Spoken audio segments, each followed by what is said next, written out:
नमस्कार, मैं हूं दिलीप सिन्हा और आप देख रहे हैं फोर्थ पिलर न्यूज चैनल। प्रस्तुत है राष्ट्रीय शराबबंदी महासम्मेलन पर पत्रकार आरिफ मुकीम की विशेष रिपोर्ट।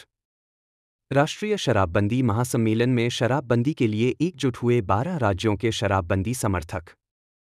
महासम्मेलन में मुख्य अतिथि उप मुख्यमंत्री ब्रिजेश पाठक और मंत्री दानिश आजाद अंसारी ने की शिरकत। पाठक ने कहा कि मद्य निषेध के बारे में आम जनता को जागरूक करना जरूरी है, जबकि मुर्तुजा अली ने कहना था कि नशा मुक्त जीवन के लिए परिवार और दोस्तों का सहयोग सबसे अधिक महत्वपूर्ण है। वक्ताओं ने कहा कि नशे से लड़ने के लिए हमें सबसे पहले अपने घर से शुरुआत करनी होगी। पूर्व केंद्रीय मंत्री कौशल किशोर ने लोगों को हर नशे से दूर रहने और नशे के विरुद्ध लड़ाई लड़ने की शपथ दिलाई।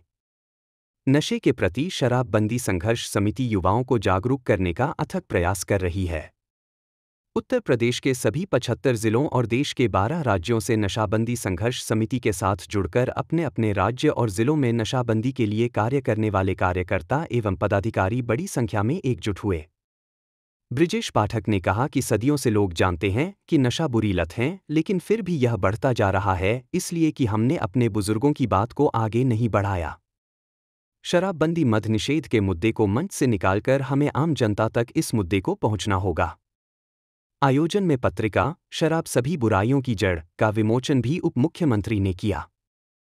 राज्य मंत्री दानिश आजाद अंसारी ने कहा कि नशे से लड़ने के लिए हमें सबसे पहले अपने घर से शुरुआत करनी होगी। पूर्व केंद्रीय मंत्री कौशल किशोर ने लोगों को हर नशे से दूर रहने और नशे के विरुद्ध लड़ाई लड़ने की शपथ दिलाई।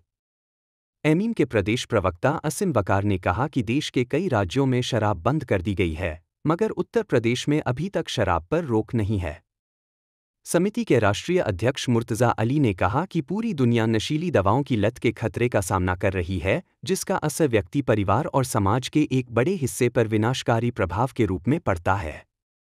नशा मुक्त समाज केवल स्वस्थ ही नहीं बल्कि सशक्त भी होता है। समिति के राष्ट्रीय उपाध्यक्ष रोहित अग्रवाल ने कहा कि युवाओं और खास करके विद्यार्थियों में नशे की लत बढ़ती जा रही है। शराबबंदी संघर्ष समिति इस दिशा में अपना काम कर रही है।